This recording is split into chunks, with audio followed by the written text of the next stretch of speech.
bersama hanya berselisih satu huruf, di mana keduanya beliau adalah rekan saya, teman saya, yang mudah-mudahan kita semua selalu sehat walafiat. Para hadirin seluruh tamu undangan rahimakumullah, terlebih kepada kedua mempelai yang berbahagia, yang mudah-mudahan kebahagiaan selalu menyelimuti kedua mempelai. Para rawuh yang kami muliakan, saya di sini mendapat amanah dari orang tua mempelai putri, Bapak Nadir, supaya ikut memberikan wejangan terutama kepada kedua mempelai. Namun apa yang saya sampaikan tidak hanya ditujukan atau bermanfaat bagi pengantin baru, tapi juga buat pengantin baru tut mestinya. Karena justru terkadang pengantin baru tut ini yang kadang-kadang lalai dengan aturan-aturan yang ada di dalam rumah tangga. Mas Labib dan Mbak Nisa, ini jenengan adalah telah melaksanakan pernikahan. Jangan lupa diniati ibadah, karena nikah ini sebuah amal ibadah tentunya. Namun banyak orang melaksanakan pernikahan itu tidak diniati ibadah sehingga rumah tangganya kurang berkah. Doa kita bersama tentunya mudah-mudahan kedua mempelai ini di dalam menelusuri sunnah Rasul berupa rumah tangganya akan selalu dinaungi ridho Allah Subhanahu wa taala, keberkahan berkabul dari Allah Subhanahu wa taala. Bahwa bercerita tentang pernikahan itu ibadah. Kemudian Mas Nabi, Mbak Nisa, jangan panik di dalam mengarungi rumah tangga, karena biasanya orang rumah tangga baru sok panik. Kenapa panik? Kadang-kadang merasa belum siap di dalam masalah perekonomian rumah tangga. Namun kita harus yakin, karena Nabi mengatakan akan nikahu tajlibur rizqa, bahwa nikah itu akan menarik rezeki. Maka dengan kalian menikah nanti ada jatah rezeki tersendiri untuk kalian berdua, karena Allah berjanji yang akan mencukupi kebutuhan kalian berdua.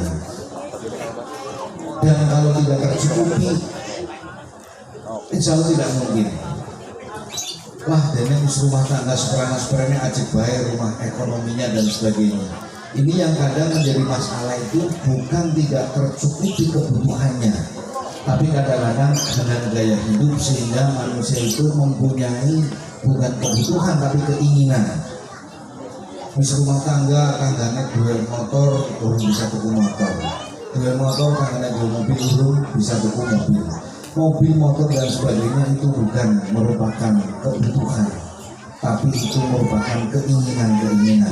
Dan keinginan-keinginan ini yang terkadang membuat oleng di dalam rumah tangga. Makanya kalau berbicara tentang kebutuhan, insya Allah akan dicukupi Allah Subhanahu wa ta'ala. Sebab Mas Habib sudah menjawab, aja tegang santai bae, ya tegangnya ngomongin gampang. Si jenenge nikah Mas Labib, nikah gue buka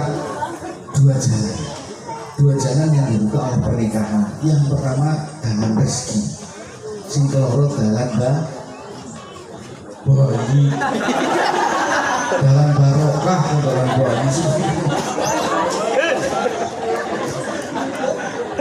dalam barokah dalam bayi. Tunggu becek sini dalam bayi.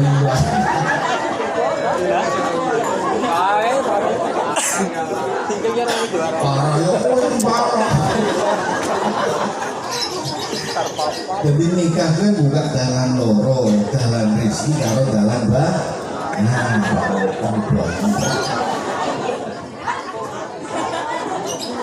kayak sih pada bunyi, kayak orang ngerti orang jajan. Kalau pada bunyi ya. Terus kemudian dalam pernikahan Mas Labib, Mbak Nisa, itu nanti kamu akan melewati beberapa fase. Fase yang pertama itu ada fase romantis, kemudian fase realistis, kemudian fase harmonis. fase romantis, fase yang menyenangkan. Karena selama ini dari kemarin dulu mulai ta'aruf, pacaran, pendekatan, ijab kabul tadi dan sampai sekarang beberapa bulan ke depan itu fase romantis bagi sahabat. Maksudnya fase romantis ini berlaku untuk siapapun yang baru terutama. Kenapa disebut fase romantis? Karena semuanya akan merasa indah. Biasanya nek Mas Labib maring bakso Wijaya misalnya tuku bakso semangkok di taman daerah.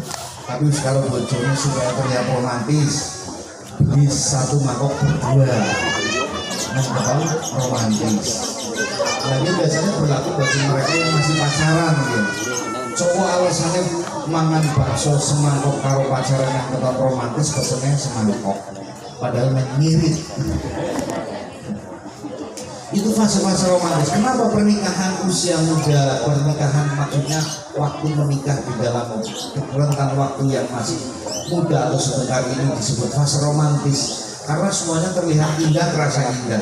Kenapa terasa indah? Sebab kedua pasangan belum tahu yang sesungguhnya karakter pasangannya. Jadi anaknya main-main. Kayak sini Mas Labib dengan Mbak Nisa ya main, sebab belum ngerti eleknya. Mbak Nisa dengan maring bojone Mas Labibnya pada main, urung ngerti eleknya.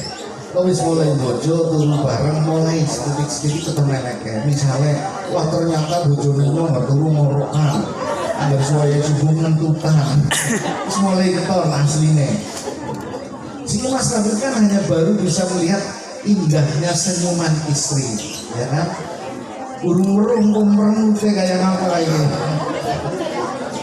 Kita tahu bocoran Mas Labib. Sing jenenge wong wadon gue mempunyai fitrah atau karakter asli. Karakter aslinya seperti apa? Kunikotil mar'ah min gila, bahwa perempuan istri kita itu dicipta dari tulang rusuk. Tulang rusuk akwal juga aklaha, tulang rusuk yang bengkok. Dan tidak ada tulang rusuk yang lurus. Bahwa istri kita dicipta dari tulang rusuk itu bengkok. Filosofi dari bengkok adalah sifat karakter perempuan atau istri.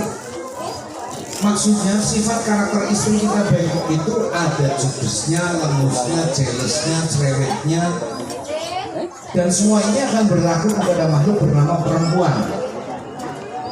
Kok Mas Labib mulai perlu ke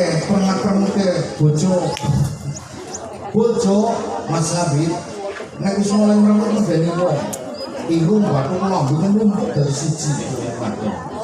Wong ya duwe ngomong-ngomong dulu.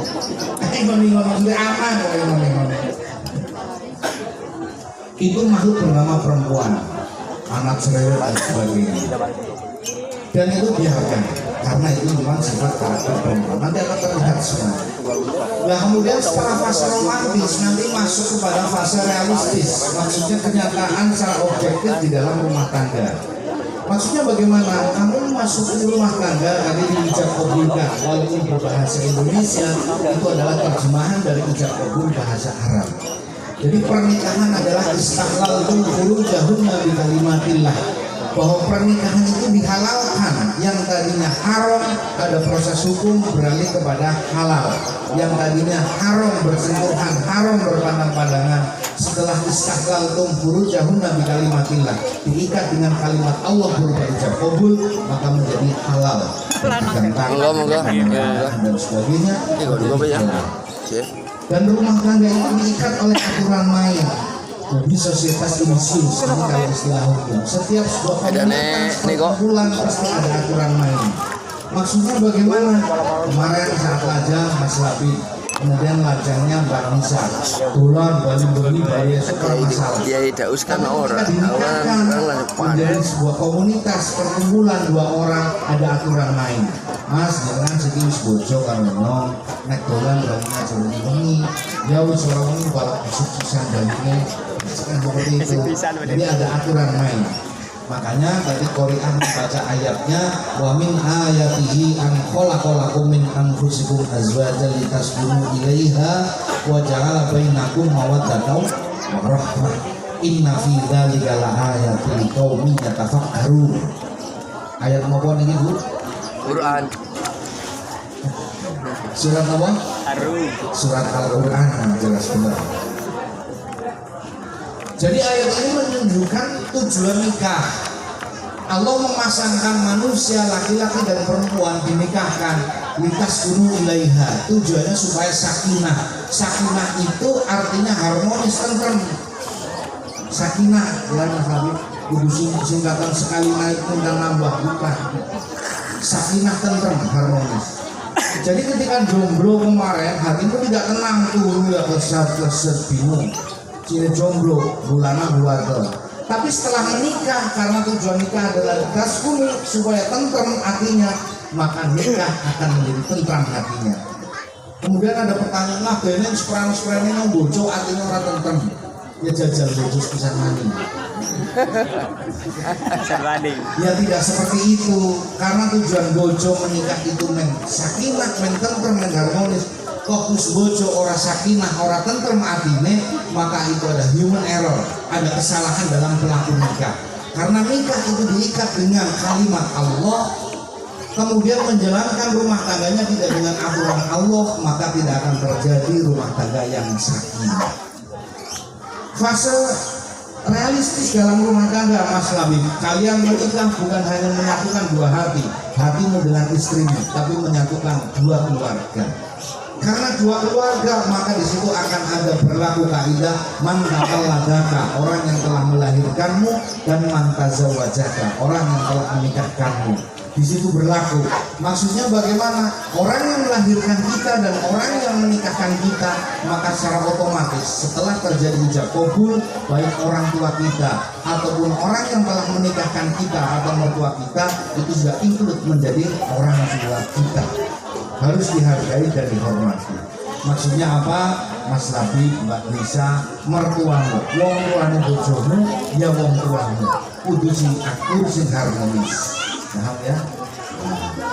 Jangan sampai, karena sekarang zaman akhir banyak berlaku, banyak terjadi anak mantu ora waluan atau musuhan karo mertua. Misal contoh, anak mantu lanang isi manggon bareng karo mertua, ora akur karo mertua lanang, sehingga manggonnya ora betah di rumah. Anggur wengi wis barisan metu nongkrong nang pos dan warung karo kancane ngobrol. Kok jam 11 bali rumah tekan rumah, mertuane isi udut nang ruang tamu keton kang jendela. Mantu lanang ora sudah bali, balik maning maring kancane nongkrong. Ditakoni nang kancan. Dene ora sudah bali, lamu suwene ngurung-ngurung. Mertua lanang dianggap musuh.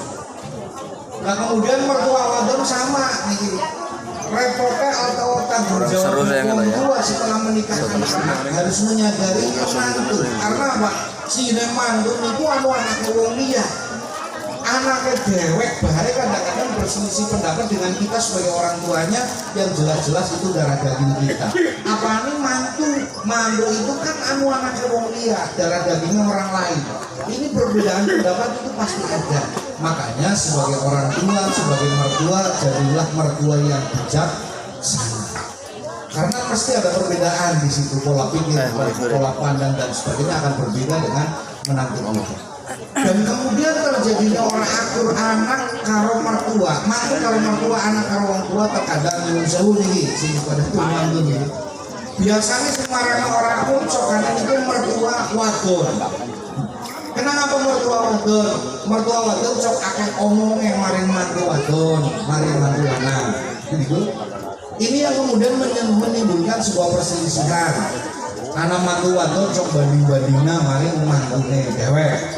Alhamdulillah yang bermantu wadon dari guru, mula poli gajian kanggo membantu perekonomiannya sing lanang. Mantuku wadon sing nomor loro alhamdulillah dadi poluan. Mantuku nomor 3 dadi ngangkatan barang. Mantuku nomor 4 ngangkatan laut. Mantu wadonku sing ragil sama pegawainya monak-manak.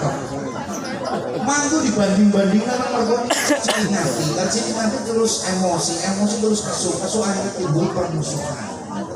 Makanya jangan sampai kita sebagai orang tua, sebagai mertua banding-bandingkan maring mantu, nanti akan menimbulkan perselisihan, menimbulkan rasa sakit hati cilik hati mantu yang kemudian tidak kabur karo mertua karo wong tua. Para rawuh ingkang kawula mulyakaken, saya berpesan kepada kedua mempelai, jadilah kalian berdua di dalam menelusuri soal rumah tangga ini pakai aturan-aturan agama Islam, aturan-aturan agama Allah dan Rasulullah. Insya Allah ketika kalian menggunakan aturan lain sesuai dengan ajaran yang diajarkan oleh Rasulullah oleh Allah, maka kalian berdua akan menggapai rumah tangga yang sakinah, mawaddah, warahmah. Amin Allahumma amin ya rabbal alamin. Dan tentunya diberi keturunan yang solih dan solihah. Kalian berdua nanti akan mengetahui sifat watak karakter kalian. Ya, tadi disampaikan oleh Pak Kiai Nanang Suryana, Mas Labib banyak kekurangan, sama Mbak Nisa pun banyak kekurangan karena manusia tidak ada yang sempurna. Sekarang tugas Mas Labib, setelah menikahi Mbak Nisa, kamu yang mempunyai tugas untuk menutupi kekurangan-kekurangan istrimu. Begitu sebaliknya Mbak Nisa, suamimu adalah bukan manusia yang sempurna, banyak kekurangan. Kamu sebagai istri yang bertanggung jawab untuk bisa menutupi kekurangan-kekurangan suaminya.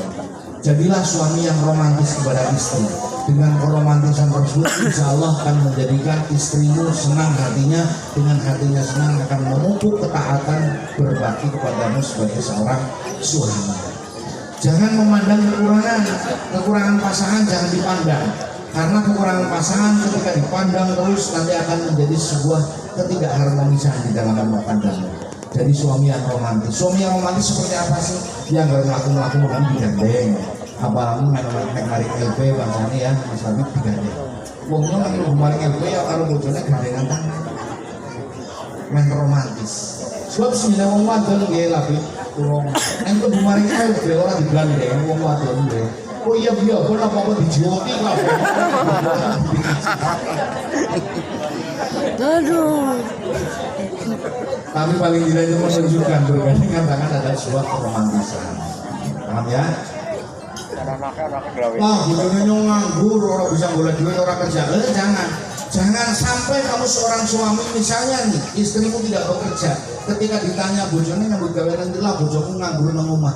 Itu jawaban seorang suami yang tidak punya akhlak menurut saya. Karena tidak ada istri sing nganggur itu tidak ada. Kayak saya, istri saya bukan seorang pekerja ataupun istri karir. Ada. Tapi saya tidak pernah mengatakan bahwa istri saya orang gagawean nganggur nang omah. Karena hakikatnya seorang istri orang pernah nganggur nang omah. Walaupun penggaweannya ngomong bocah liwet baik, itu bukan pengangguran, itu pekerjaan yang tidak pernah dihitung atau diupayi masing lanang.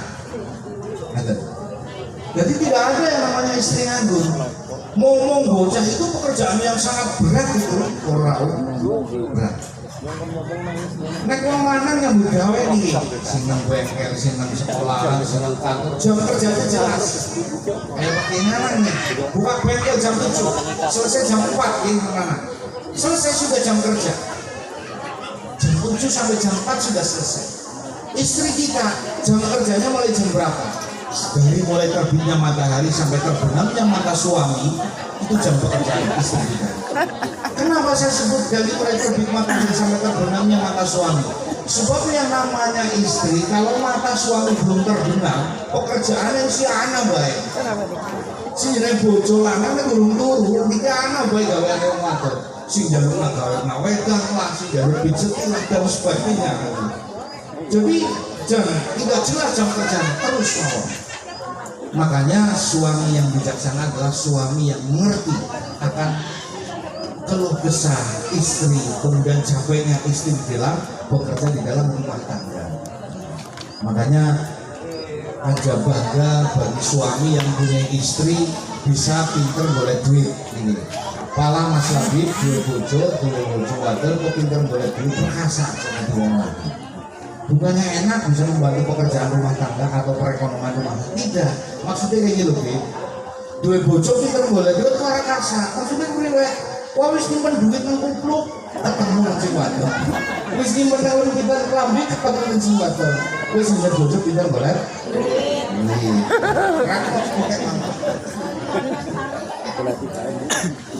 Dalam rumah tangga ada amalan mutabarik.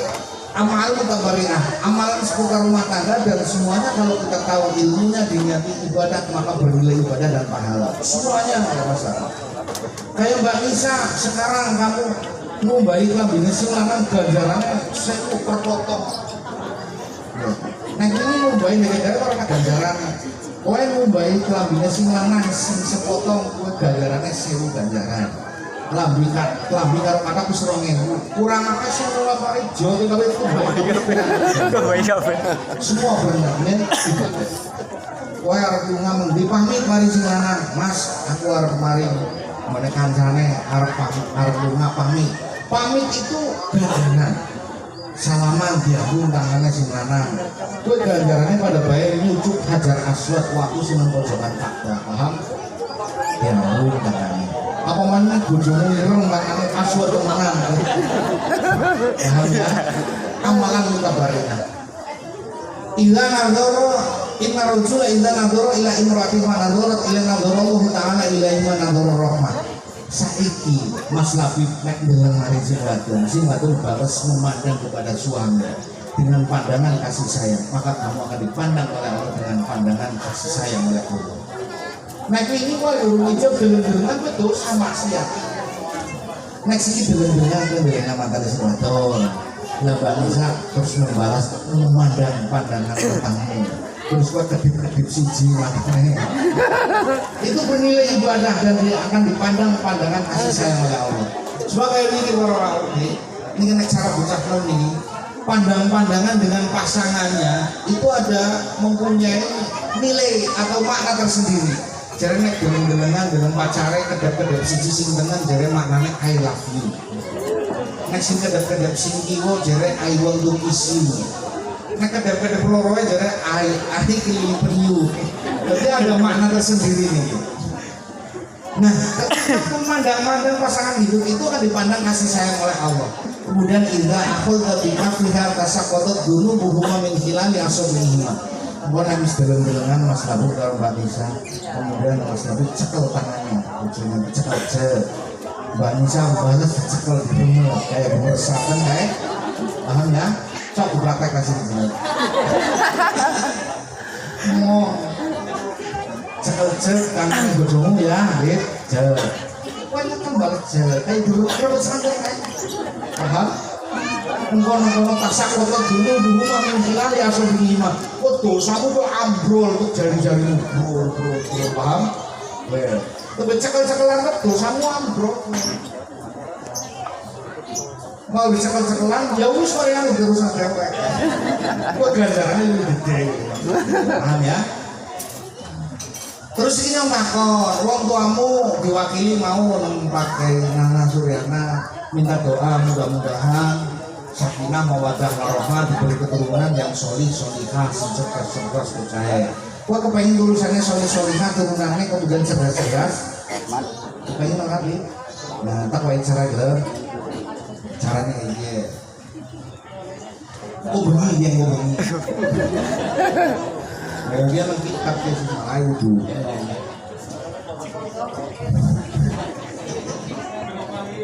Di rumah saya menang. Jadi anak serone lik. Serone mana? Lalu assalamualaikum ya Zulkifli, keselamatan untuk anak kayak aku mau yang seru. Gue sembahyang sunat belakang propaganda, terus gue diambung kenyanya motor. Terus gue maca telu aja kakek. Al-Falaq panas pisan ayat kursi bisa. Terus paham kok? Apal ya? Apal ayat kursi. Apal ayat kursi ayatnya dibuang kucingnya tak. Saya diterangkan oleh guru saya. Ini wonten kita Qurratul Uyun di wonten keterangan itu. Kalau kita ini mempunyai keturunan sing cerdas, lipat itu cerdas. Orang keler, orang ngantukan itu gitu. Nek cara wong futsal gitu, kudu pemanasan. Nek orang pemanasan udah main futsal kok kram. Jadi